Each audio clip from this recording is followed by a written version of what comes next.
విస్తరి ముందేసి పస్తులు పెట్టావే తీపి వస్తువు చుట్టూ తిరిగే ఈగను చేశావే సిగ్గలేని మొగుడు అంటూ మీదికి రాకుండా గంపెడి పిల్లలతో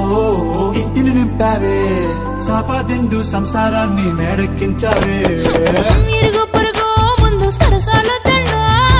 కెట్టి పడుకోరే కుక్కలాగా మీ వాళ్ళు ఏం చేస్తాం ఎక్కేస్తాం ఇట్టాగే డాబాలు